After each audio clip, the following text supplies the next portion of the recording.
Full Moon sale காலை 9 மணியிலிருந்து இரவு 12 மணி வரை ஜூலை 29 ஒரு நாள் மட்டும்.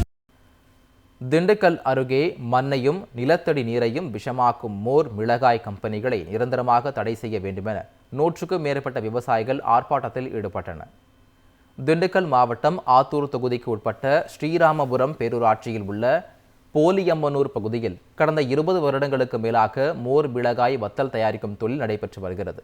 மோர் மிளகாய்க்கு பயன்படுத்தக்கூடிய உப்பு கலந்த தண்ணீரை எந்தவித சுத்திகரிப்பும் செய்யாமல் அதன் கழிவு நீரை வாய்க்காலில் விட்டதால் கடந்த சில வருடங்களாக ஸ்ரீராமபுரம் ஊராட்சி மற்றும் அதன் சுற்றியுள்ள 10க்கும் மேற்பட்ட கிராமங்களில் விவசாயம் மற்றும் குடிநீர் பாதிக்கப்பட்டு வருவதாக பொதுமக்கள் குற்றம் சாட்டியுள்ளனர்.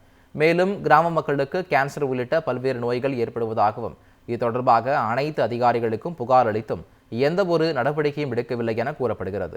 இதனையடுத்து ஸ்ரீராமபுரம் பேருந்து நிலையம் அருகே தமிழ்நாடு விவசாய சங்கம் மற்றும் உழவர் உழைப்பாளர் கட்சியின் ஒன்றிய சுற்றுச்சூழல் மற்றும் விவசாய குடிநீர் பாதுகாப்பு குழு சார்பாக ஆர்ப்பாட்டம் நடைபெற்றது.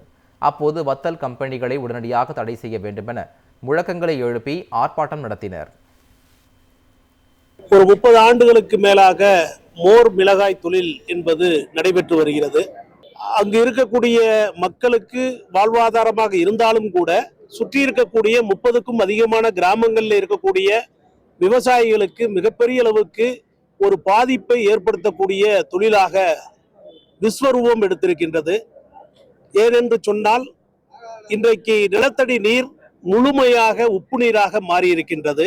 ஆகவே இந்த பகுதியில் இருக்கக்கூடிய இந்த தொழிலை உடனடியாக தடை செய்ய வேண்டும். கடுமையான டன் கணக்கில் உப்பை கொட்டி இந்த நீர்நிலைகள் அனைத்துமே பாதிக்கப்பட்டு, கால்நடைகள் பாதிக்கப்பட்டு, மனிதர்கள் பாதிக்கப்பட்டு, விவசாயம் பாதிக்கப்பட்டு, வேளாண்மை பாதிக்கப்பட்டு, தென்னை மரம் போன்ற விளைபொருள்கள் அனைத்தும் பாதிக்கப்பட்டு இன்றைக்கு இந்த இடத்தில் வாழ முடியாத ஒரு கொடுமையான சூழ்நிலை ஏற்பட்டிருக்கிறது. உடனடியாக இந்த 20 கிராம மக்களை காப்பாற்ற அரசும் மாவட்ட ஆட்சித்தலைவரும் நடவடிக்கை எடுக்காவிட்டால் அடுத்த கட்டமாக அனைத்து விவசாயிகளும் இந்த 20 கிராமத்தில் இருக்கிற தாய்மார்களும் குழந்தைகளும் கால்நடைகளோடு சென்று முற்றுகை போராட்டம் நடத்த முயற்சிப்போம் என்று தெரிவித்துக் கொள்கிறேன். ஃபுல் மூன் சேல் காலை 9 மணியிலிருந்து இரவு 12 மணி வரை ஜூலை 29 ஒரு நாள் மட்டும்.